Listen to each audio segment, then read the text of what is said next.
Hit TV YouTube channels లో మీ వ్యాపార ప్రకటనలకు మరియు ప్రమోషనల్ ఇంటర్వ్యూస్ కోసం వెంటనే సంప్రదించండి. సమాజ సేవ కాదు.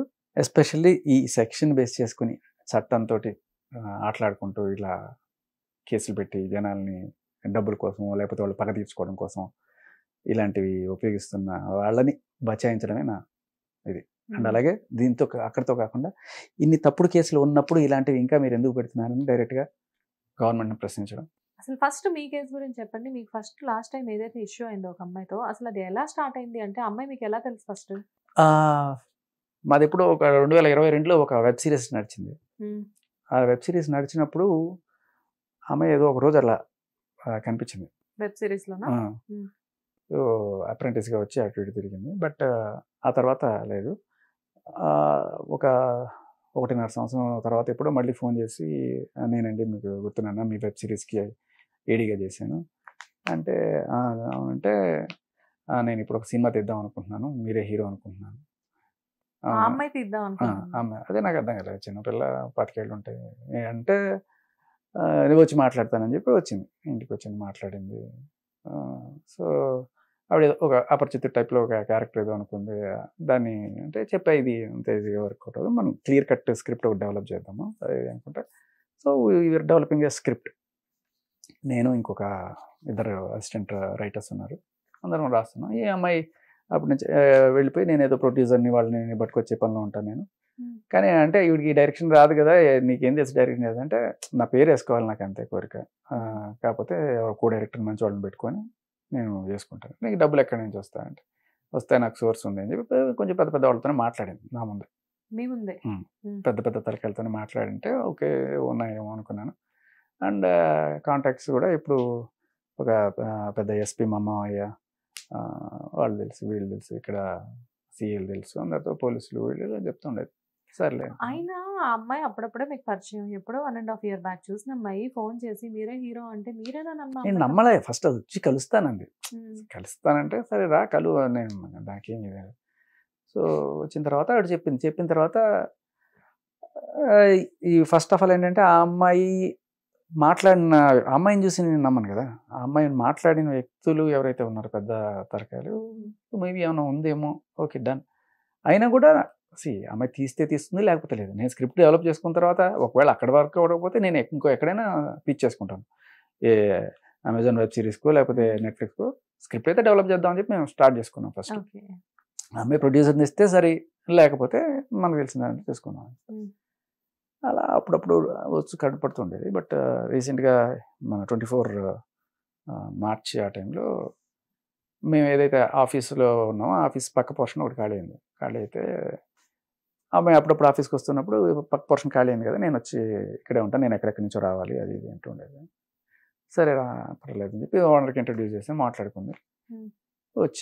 వచ్చిన తర్వాత ఇంకా అప్పటి నుంచి ఆవిడ అలవాట్లు, అప్పటిదాకా మాకు తెలియని కొత్త కొత్త ఇవన్నీ బయటపడ్డాయి అనమాట. అంటే లైక్ డ్రగ్ అబ్యూజ్, డ్రగ్ అంటే గాంజా అండ్ మందు కొట్టడము, మందు కొట్టి ఫోన్లు గట్టి గట్టిగా మాట్లాడడం, అరవడం, అన్ని పగల కొట్టడము, చుట్టుపక్కలకి ఇసిరేయడము, ఇవన్నీ అదరగానం చేస్తుంటే లైక్ ఎందుకు ఇలా చేస్తుంది అని చెప్పి ఖాళీ చేయించడానికి మళ్ళీ అంటే మీకు క్లుప్తంగా చెప్పేస్తున్నాను నేను. మధ్యలో నన్ను ల్యూర్ చేయడము, నన్ను లవ్ చేస్తున్నానని చెప్పడము, కాదంటే సూసైడ్ చేసుకుంటా అని చెప్పడము, సూసైడ్ చేసుకోవడానికి అటెంప్ట్ చేయడము, తర్వాత నేను ఆవిడని సేవ్ చేయడము. ఆ సాఫ్ట్ కార్నర్ తోటి ఆవిడ మళ్ళీ మా ఇంట్లో, నువ్వు నన్ను వీళ్ళు చూసుకోకపోతే నేను మీ ఇంటికి వచ్చి గొడవ చేస్తాను అని చెప్పి మా ఇంటికి వచ్చి ఆల్మోస్ట్ రచ్చ చేయకపోతే, నేను వద్దమ్మా అని చెప్పి నేను అక్కడికి వెళ్తే, ఇంకా దొరికాడు వీడు అని చెప్పి నన్ను ఆడుకోవడం. ఒక రకంగా చెప్పాలి అంటే నేను వెంటనే పోలీసు నాకు తెలిసిన వాళ్ళకి ఫోన్ చేసి ఇట్లా జరుగుతుంది. ప్రాసెస్ అంతా అంటే ఎన్ని రోజులు జరిగింది మీ ఇద్దరు? వారం 15 రోజులు మొత్తం. అంతేనా? అయ్యో అంతేనే కదండి, ఆ వారం రోజులు నేను పడ్డ నరకం మామూలుగా కదంటే ఎవరికి చెప్పుకోలేను. ఇప్పుడు అలా కాదు, ఒక్క అమ్మాయి కాల్ ఇప్పుడు మా ఆవిడకి చెప్పి, ఆవిడ ప్రెగ్నెంట్, ఆవిడ నేను అనవసరంగా టెన్షన్ పెట్టలేను, మా నాన్న ఆవిడ పెద్దవాళ్ళు, వాళ్ళని టెన్షన్ పెట్టలేను, ఎవరికి చెప్పుకోలేను. ఏం చేయాలి ఇప్పుడు? ఇది వచ్చేది ఉన్నది లేదు. ఇప్పుడు అమ్మాయి వచ్చి రచ్చ చేస్తే నమ్ముతారు కదా. ఇప్పుడు ఇంతమంది మీడియా ఈ అమ్మాయి వచ్చి రచ్చ చేస్తే నమ్మేస్తున్నారు కదా, నిజం ఏంటనేది ఇది నిజం. బట్ మీ విషయంలో వచ్చేసరికి మీరు జనరల్గా ఏంటంటే స్టేబుల్గానే ఉంటారు, అంతా బాగానే ఉంటుంది. కానీ ఒక అమ్మాయి వచ్చేసేసి మీ ప్రమేయం లేకుండా మీ లైఫ్లోకి ఇప్పుడు మ్యారేజ్ అయిన తర్వాత కూడా చాలా మంది ఏదో ఒక చిన్న క్రష్ ఉండి కొద్ది రోజులు లివింగ్ లో ఉండి తర్వాత ఎవరి పని వాళ్ళు చూసుకునే వాళ్ళని ఈ మధ్యన చూస్తున్నాము. కానీ ఇక్కడ మీకు ఇష్టం లేదు, ఆ అమ్మాయి అంతటా ఆ అమ్మాయి మీ దగ్గరికి రావడం జరిగింది, వచ్చి మీకు ఒక విషయం చెప్తాను. అంటే ఆ, మందు, ఉమ్, సిగరెట్, ఉమ్, కాఫీ, ఉమ్, కనీసం నాన్ వెజ్, ఉమ్, ఎగ్ వేస్తారని కేకు ఏవి తిన్నాను. ఎర్త్ మీద ఏదైనా ప్యూరెస్ట్ బ్లడ్ ఉందంటే అది నాదే. అలా నాకు బేసికలీ పబ్బులు కానీ మందు కొట్టడం నాకు పరమ చిరాకు. I can't gel with them actually. Um, సరే ఎప్పుడన్నా ఫ్రెండ్స్ బలవంతం పిలిస్తే నేను కూడా చాలా కష్టంగానే ఉంటాను తప్ప ఇది ఉండదు. అలాంటిది ఎప్పుడైతే ఆ అమ్మాయి మందు కొట్టి నానా టార్చర్ అన్నట్టు లిటరలీ నన్ను ఉమ్, రేపుడు అన్నట్టు చెప్పచ్చు, అంత దారుణం. సో ఆశపడడానికి కూడా లేదు నాకు. బేసికలీ నాకు అంత చిరాగ్గా ఉండేది. మనకు నచ్చని ఒక అసహ్యమైన వ్యక్తి మన మీద చేయడం, and at the same time ఒప్పుకోకపోతే ఇంటికి వచ్చి రచ్చ చేస్తానన్ను, అది లైక్ అంటే ఎవరికి చెప్పినా అంటే నేను అడిగా, లిటరలీ అడిగితే అమ్మాయిని అబ్బాయి రేప్ చేశాడంటే కేసు ఉంటుంది, కానీ అమ్మాయి ఇట్లా నీ మీద చేసినంటే కేసు ఉండదు శేఖర్. నువ్వు ఫస్ట్ ఏం చేస్తావు అంటే ప్రాపర్ ఎవిడెన్స్ కలెక్ట్ చేసి పెట్టుకొని తర్వాత ఏం చేయాలి నేను చెప్తానని చెప్పి నాకు తెలిసిన ఆఫీసర్ ఒక ఆయన చెప్పారు. చెప్పిన తర్వాత నేను ఇంకా కొంచెం మంచిగా నటించి అసలు ఏంటి ఈఎంఐ పుట్టుపూర్వతాలు మాట్లాడుకుంటూ వస్తే నాకు అప్పుడు తెలిసిన ఏంటంటే ఈఎంఐకి ఆల్రెడీ 3 పెళ్ళిళ్ళు, 6 రేప్ కేసులు, ఇవి కాకుండా అనఫిషియల్గా ఎంతోమందిని బ్లాక్మెయిల్ చేయడాలు, డబ్బులు గుంజడాలు, ఈ సూసైడ్ అటెంప్ట్లు మామూలు కాదు. ఈ వాళ్ళ నాన్న దగ్గర నుంచి అందరి దగ్గర సూసైడ్ అటెంప్ట్ చేతిలో కోసుకుని ఉంటాయి, డ్రగ్ వాళ్ళు కోసుకుందో లేకపోతే. సో ఎన్ని తెలిసిన తర్వాత ఒక్కసారి దిమ్మ తిరిగి బొమ్మ కనబడింది. అవన్నిటికి మించి సైకో బిహేవియర్. మీకు కొన్ని రికార్డ్స్ వినిపిస్తే మీకు భయం వేస్తుంది, ఆ రేంజ్లో ఉంటాయి అనమాట. ఒక రికార్డ్ నేను విన్నాను. అంటే నాకు తనకి ఎవరో అది SP అది అది అది కాదు అసలు. మీకు ఆఫ్లైన్ వినిపిస్తాను అసలు. ఇప్పుడు ఒకటి దీంట్లో వినిపించ- మీరు ఉంది కదా ఈ చంద్రముఖి లావణ్య కేసులో ఆ, ఆ టైప్లో ఉంటాయి అరుపులు. అంటే ఇవి చచ్చినట్టు. అంటే ఆయన చెప్పిన తర్వాత కనీసం ఏంటి ఈ అమ్మాయి తెలుసుకొని ఈ అమ్మాయి పేరెంట్స్ అడ్రస్లు వాళ్ళు వీళ్ళు గ్యాదర్ చేసుకుని కొంచెం ఎంత తిట్టినా ఏం చేసినా కొన్నాళ్ళు భరించాను. ఆ కొన్నాళ్ళు అంటే ఒక వారం రోజులు నిజంగా నరకం అనిపించాను నేను. ఎప్పుడైతే మొత్తం నాకు ఇన్ఫర్మేషన్ గ్యాదర్ చేసి సఫిషియెంట్ అనిపించిందో అప్పటికి కూడా నేను ఏమైనా పోలీసులకు పట్టించడం కాకుండా వాళ్ళ ఇంట్లో వాళ్ళకి, అంటే పోలీసులు పట్టించినా కూడా ఏమున్నాయండి లేడీస్ మీద ఏం కేసులు పెడతామండి అది అంటారు. ఇంకా సరే వాళ్ళ ఇంటికే అప్పు చెప్దామని చెప్పి తీసుకెళ్ళి ఆ మాట ఈ మాట చెప్పి వాళ్ళ ఊరే తీసుకెళ్ళి ఇస్తే అప్పుడు నాకు తెలిసింది ఏంటంటే అక్కడ పోలీస్ స్టేషన్లో ఇవి ఇట్లా అండి కొంచెం సైకోటిక్గా బిహేవ్ చేస్తే వాళ్ళ నాన్న వాళ్ళకి అప్పగించండి, వాళ్ళ రికార్డులు అన్నీ ఇంపించి చూపించి మొత్తం చూసి ఇట్లా బ్లాక్మెయిల్ చేస్తుంది, పిల్లల్ని చంపేస్తా, నీ పిల్లల్ని చంపేస్తా, చేతపడి చెప్పిస్తా, ఇంకా నానా రకాల మాట. ఇవన్నీ ఆల్రెడీ ఆవిడ ఇంతకుముందు సేమ్ ఇదే మోడస్ ఆఫ్ ఆపరేండి తోటి ఒక ఎస్పీని ఇచ్చేసింది. కాదు, మీతో ఏదో మొత్తానికి ఆ అమ్మాయికి ఏదో దాన్ని ఓవర్ అంటే క్రష్ క్రష్ అనుకోవాలో లేకపోతే అదే I love you you must love మీ అన్నట్టు. అలాగే ఉంది. అంటే ఇదోకే, బట్ ఇంట్లో ఫ్యామిలీ ఏం చేశారు పాపం? లేకపోతే ఇప్పుడు ఎవరు అమ్మాయి నేనెవరు, ఎక్కడో అన్నవరం నుంచి ఆవిడ ఆల్మోస్ట్ ఎత్తుకొని ఇక్కడ రావడం ఏంటి, నన్ను వచ్చి నాకు సినిమా తీస్తామని చెప్పడం ఏంటి, నా దరిద్రం కాకపోతే. మీ లైఫ్ లో ఈ వర్స్ట్ పీరియడ్ ఎంతకాలం? అంతే 15 రోజులు తర్వాత నేను ఇంకా ఓపెన్ అయిపోయాను. ఇది డైరెక్ట్ పోలీస్ కంప్లైంట్ ఇచ్చేసాను. అప్పటికి కూడా నా మంచిగా వాళ్ళ ఇంట్లో అప్పగిద్దామని వెళ్ళి అక్కడ చేస్తే వాళ్ళ నాన్న వాళ్ళు నాకు ఇంకా అంటే ఇట్లా మెంటల్గా బిహేవ్ చేస్తానని ఇక్కడ తీసుకొచ్చాను, వచ్చి తీసుకెళ్ళండి అంటే మాకు సంబంధం లేదు. ఆల్రెడీ ఇవన్నీ పడున్నారు, చూస్తున్నారు. ఆవిడ ఎన్నోసార్లు వాళ్ళ నాన్నని కూడా కోసుకుంటాను బెదిరించి ఆత్మహత్యలు చేసుకోవడం. మీరు అంటే ఆ అమ్మాయి మెంటల్ ఎక్కడికి వెళ్ళాలంటే అక్కడికి పంపించండి ఆ అమ్మాయిని, ఆ అమ్మాయి మాకు సంబంధం లేదు, మేము రాము. వాళ్ళ తమ్ముడు అయితే ఏకంగా ఆ అమ్మాయిని తీసుకెళ్ళి మెంటల్ హాస్పిటల్లో చేర్పించేయండి, మీరే మంచి మెంటల్ హాస్పిటల్లో చేర్పించేయండి మా అక్కని అన్నాడు. కాదు, అంటే ఆ అమ్మాయిది యాక్చువల్గా మెంటల్ గానే అమ్మాయి బాగా డిస్టర్బ్డా? అంటే ఇంతమందిని చీట్ చేసింది కూడా ఆ మెంటల్ డిస్టర్బెన్స్ వల్లే? అదేంటున్నది దాన్ని ఏమంటారంటే ఆవిడ తీసుకొచ్చిన సబ్జెక్టే అది నాకు తెలియదు. ఫస్ట్ అపరిచిత టైప్లో వీడు పొద్దున ఒక రకంగా రాత్రి ఒక రకంగా ఉంటుంటాడు. చాలా మంచిగా కనిపిస్తారు. ఇప్పుడు ఈవిడుంది లావణ్య గారు, ఆవిడ మీడియా ముందు చాలా ఇది కాదండి ఇది కాదని అన్నట్టు. అలాంటి ఆవిడ ఇలా అరిచిందని చెప్పాను ఎవరన్నా అనుకోగలం? ఎవరికి తెలియదు. అంతే ఈవిడ కూడా అంతే. బయట తగ్గడు గురుజీ మీరు మంచి అదిగా గురుజీ బయట చాలా ఇలాగే ఉంటుంది. గురూజీ ఏంటి అసలు? అందరినీ గురూజీ అంటా ఉంటారు బేసికలీ. అంటే అంటే ఒక్కసారి ఆ రూమ్లోకి వచ్చిన తర్వాత ఆ వారం రోజుల్లో ఆ చంద్రముఖి కాంచన నాకు అన్ని సినిమాలు ఒకటేసారి కనబడ్డాయి తప్ప అప్పటిదాకా ఏ రోజు నాకు డౌట్ రాలేదు, చక్కగానే ఉండింది. కాకపోతే అప్పట్లో ఏంటంటే వేరే వాళ్ళ మీద వర్కౌట్ చేస్తూ ఉండింది ఆవిడ. ఆ ఎస్పీ మీద కేసులు పెట్టడము, ఇది ఇట్లా ఇప్పుడు దొంగ కేసులు పెడుతున్నారు చూసారా, అలా ఆయన మీద కేసులు పెట్టడం, వాళ్ళ ఆయన మీద పోలీసులతోటే పెట్టుకుంది. అదే అంటున్నా. ఎట్లా అంటే వాళ్ళ ఆయన మీద కేసు పెట్టింది ఫస్ట్ 498A.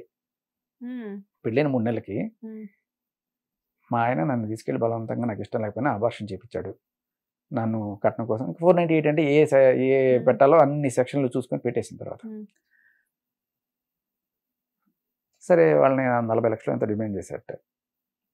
అక్కడి నుంచి వచ్చేసి ఇంకోటి ఎవరినో కాకినాడలో ఒక అబ్బాయి అతన్ని తగులుకొని వాడికి ఈ విషయం తెలుసో తెలియదో అంతా అయిపోయింది.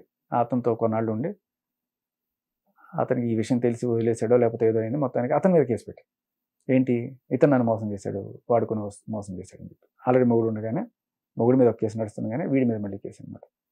ఆ పోలీసులు అది చూసుకోకుండా వీడి కేసుని ఎంటర్టైన్ చేశారు కాకినాడ పోలీసులు. కానీ కేసు ముందుకు అట్లా, ఎందుకంటే మెల్లగా తెలుస్తాయి కదా డీటెయిల్స్. ఇప్పుడు రాజతరణ్ మీద ఒక కేసు పెట్టింది ఆయన నన్ను మోసం చేశాడని. ఆయన మస్తాన్ సాయితో ఆల్రెడీ ఉంది అందుకనే నేను దూరంగా ఉన్నాను అని చెప్పి. నాకేం లేదు అంటది. ఎన్నాళ్ళు ఆ ఎఫ్ఐఆర్ బయటకు వచ్చే వరకు. ఆ ఎఫ్ఐఆర్ బయటకు వచ్చింది. ఇప్పుడు అందరికీ అర్థమైపోతుంది కదా మస్తాన్ సాయితో ఎఫ్ఐఆర్ ఉన్నాయని. వాళ్ళు వీళ్ళు చెప్పక్కర్లా, నువ్వు సాక్షాత్ నీ చేతులతో రాసిచ్చిన ఎఫ్ఐఆర్ ఉంది కదా. సో అలా ఆ అమ్మాయి అక్కడ రాసిచ్చిన ఎఫ్ఐఆర్ దొరికింది. సో వెంటనే పోలీసులు అంత ఇదే సీరియస్గా తీసుకోవాలా, తీసుకోరా నేను ఆత్మహత్య చేసుకున్నాను. సేమ్ మోడస్ ఆఫ్ ఆపరేషన్ ఇవాళ అయితే. అంటే పోలీస్ మీద ప్రెషర్ పెట్టడం. ఇప్పుడు కేసు పెట్టావు, పూర్వపరాలు పరిశీలించి 2-3 రోజులు లేకపోతే ఒక వారం రోజులు పడుతుంది, పోలీసులు టైం పడుతుంది కదా, వాళ్ళ పని వాళ్ళని చేయనివ్వాలి కదా. ఈ లోపల మీడియాతో ఇంటర్వ్యూలు ఇచ్చేసి ప్రెషర్ పెట్టేసి లేకపోతే ఆత్మహత్య చేసేసుకుంటాను నాకు న్యాయం జరగట్లేదంటే, నువ్వు పెట్టి 2 రోజులు అప్పుడే ఆత్మహత్య చేసుకుంటానంటే నిరాహార దీక్ష చేస్తాను. దిస్ ఈజ్ ఆల్ పోలీసుల్ని ప్రెషర్ పెట్టి బలవంతంగా చేయించుకోవడం. ఇలాగే ఈ పిల్ల కూడా పోలీసుల దగ్గరికి వెళ్ళి ఏదో రికమెండేషన్ చేయించుకొని ఆయన ప్రధాన ఎస్పీ దగ్గరికి వెళ్ళి నాకు న్యాయం చేయండి ఆడుకుతున్నది ఏదంటే జనరల్గా అమ్మాయి చూడుకుని అయ్యో పాపం అమ్మాయి చూస్తే చాలా అమాయకంగా ఉంటుంది. నేను నమ్మరు.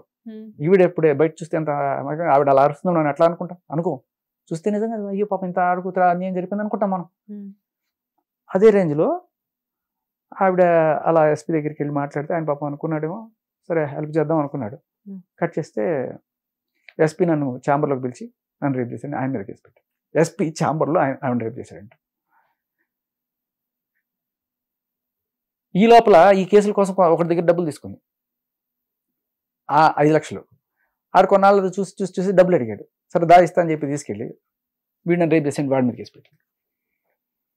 ఒక 3 వాడితో పాటు వచ్చిన ఫ్రెండ్స్ అందరు కలిసి ఈవెన్ రేప్ చేశారని చెప్పి కేసు, 3 మీద కేసు. ఆ తర్వాత ఇంకొక షాకింగ్ విషయం ఏంటంటే రెండో వాడి దీంట్లో మీకు ఆల్రెడీ పెళ్ళైంది కదా అని అడిగితే అసలు నా మొగుడికి నాకు సంబంధమే లేదు, వాడు నపుంసకుడు అంటే అబార్షన్ ఎవరు చేయించారు, మొగుడితో కదా ఇంకెవరితో సంబంధం ఉంది నీకు? అదే కదా ఇష్టం. అంటే ఏంటంటే అమ్మా చట్టాలని ఎంత దారుణంగా వాడుకుంటున్నారు ఈ ఆడవాళ్ళు. అంటే అందరు కాదమ్మా, ఇట్లాంటి సోకాల్డ్ వీళ్ళు ఉమెన్ కార్డు విక్టిమ్ కార్డు. ఎందుకండి అదే అంటున్నాను, వీళ్ళని శిక్షించరు, వీళ్ళని గట్టిగా శిక్షించే రోజు రావాలి. ఒక ఎగ్జాంపుల్ వెళ్ళాలి. తప్పుడు కేసులు పెట్టేసాము తర్వాత కేసు కొట్టేశారంటే లేదు, వాళ్ళ ఎంత ఫ్యామిలీలు చితికిపోయింటాయమ్మా. ఆ అబ్బాయి ఒరిస్సా అబ్బాయి 498 ఎవరైతే పెళ్లి చేసుకున్న అబ్బాయి అన్నాడు, ఏ రోజు కాపురం చేయలేదు, వాడి మీద అబార్షన్ కేసు పెట్టింది. ఇలాగే ఉంటాయి. కాదు ఈ అమ్మాయి ఇంటెన్షన్ ఏంటి అంటే డబ్బులు కావాలా లేకపోతే మగవాళ్ళని టార్చర్ చేయాలా అన్ని. ఇప్పుడు నా మాట వినకపోతే నేను కేసు పెడతాను. ఆ అమ్మాయి మాట వింటే బానే ఉంటుందా? పడాలి, తిడుతుంది పడాలి, కొడుతుంది పడాలి, కుక్కని కొట్టినట్టు కొడుతుంది పడాలి, అరస్తుంది ఏమని చెప్పా కదా, అమ్మ లెక్కలు తిడుతుంది. సేమ్ ఇక్కడ రాజుతారని అదే కదా, కాలుతో కొట్టడం ఇవన్నీ చేస్తుంది కదా. కాదు ఇప్పుడు ఫైనల్ గా మీరు ఈ అమ్మాయిని ఏం చేశారు అసలు? ఏం చేశాను, పోలీస్ కేసు పెట్టాను, మీడియా ముందుకు వచ్చి చెప్పాను, అంతా అయింది. బట్ మీరు ఆ అమ్మాయిని మీడియా ముందుకు తీసుకొచ్చే ప్రయత్నం ఎందుకు చేయలేదు? ఇంత జరుగుతుంది. చేశాను కానీ ఏమంటారు ఇంకా ఆడపిల్లని మనం బలవంతంగా జుట్టు పట్ల లాక్కరాలేం కదా. అలా అని కాదు కదా, ఎంతమందిని చీట్ చేసినప్పుడు ఆటోమేటిక్ గా ఈఎంఐ వల్ల ఇంకొకళ్ళు అవుతుందండి, అవుతుంది. అంటే ఇప్పుడు ప్రాసెస్ మెల్లగా అవుతుంది. ఇప్పుడు కేసు పెట్టాము, జరుగుతుంది. ఆల్రెడీ 2 సమన్లు, అంతకుముందు ఆల్రెడీ ఇట్లాగే ఒకరిని చీట్ చేశాను.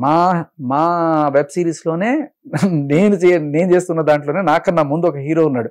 వాడి మీద ఎక్స్టార్షన్ చేసి 5 లక్షలు డిమాండ్ చేస్తే వాడు డైరెక్ట్గా వెళ్ళి పోలీస్ కేసు పెడితే ఆ కోర్టు కేసులో, ఆ కేసు కోర్టులో ఉంది.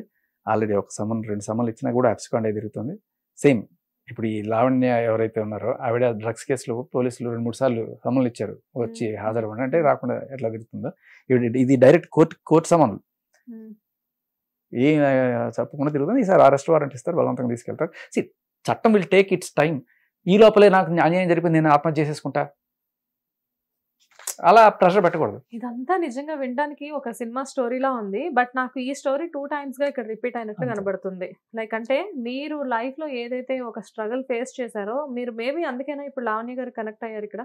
ఐ మీన్ లావణ్య గారి కేస్ కి రాజ్ తరుణ్ కరెక్ట్ అయింది. పాపం అనిపిస్తుంది, పాపం అనిపిస్తుంది. మీరు కనబడుతున్నారు అతను. అంతే. ఈ అమ్మాయి మిమ్మల్ని ఎప్పుడైనా ఫిజికల్ హెరాస్మెంట్ చేయడం చేసిందా? చేసింది. మీరెలా ఊరుకున్నారండి చేసింది అంటే? అంటే అదేదో సినిమాలో చెప్తాడు, ఆవిడ ప్రేమించింది, నేను ప్రేమించాల్సి వచ్చింది అన్నట్టుగా. అదే కదా, డాల్డానా ఆల్డా అంటే అదే నేను చెప్పాను సార్, ఇట్లా ఉంది పరిస్థితి, తాగేసి ఇట్లా చేస్తుంది, నేను కొంచెం తోసేస్తే ఇంకా హైపర్. ఎలా అంటే నేను తాగున్నావు ఇట్లా అంటే ఏదైనా వాయిస్ రికార్డింగ్ ఉంటే వినిపించొచ్చుగా ఒకటి. అంటే మేము అంటే నన్ను బూతులు తిట్టింది, నేనే వినిపించుకొని ఎందుకు నేను తక్కువ అవ్వాలనేది పాయింట్. మీకు కావాలంటే సపరేట్గా వినిపిస్తాను. ఇప్పుడు రాజ్ తరుణ్ దాంట్లో కూడా ఆవిడ ఇన్ని బూతులు తిడితే మీరు బీపులే వింటారు మొత్తం. అయితే అక్కడ ఏమిటంటే ఒక సేమ్ అదే ఫ్రేమ్ ఆఫ్ దీంట్లో ఉన్న నాకు అర్థమైంది ఏంటంటే, అన్ని బూతులు తిట్టినప్పుడు అక్కడ బీప్ ఎందుకు వేస్తారంటే, ఒకటి మీరు బూతులు వినకూడదని కూడా కాదు, అదేంటంటే అమ్మల్ని మన వాళ్ళని బంధువుల్ని తిడుతున్నప్పుడు, అంటే అమ్మలక్కలు తిడుతున్నప్పుడు నాకే అవమానం కదా. ఇప్పుడు ఆ అమ్మాయి తిట్టింది మిమ్మల్నైనా, మీ వైఫ్ ని, డాటర్ ని, అందరిని? అది మరి దారుణం. మా ఆవిడ్ని తిట్టింది, డాష్ డిస్టిషన్ తిట్టింది. ఇలాంటివన్నీ నేను చూపించి మళ్ళీ నేను దాంట్లో నాకు అవమానంగా ఉంటుంది కదా. హిట్ టీవీ యాప్ ని డౌన్లోడ్ చేసుకోండి. ఇందులో short news, live news, entertainment movies అన్ని అవైలబుల్ గా ఉన్నాయి. Please download hit TV app. Hit TV app ని ఫ్రీగా డౌన్లోడ్ చేసుకోండి.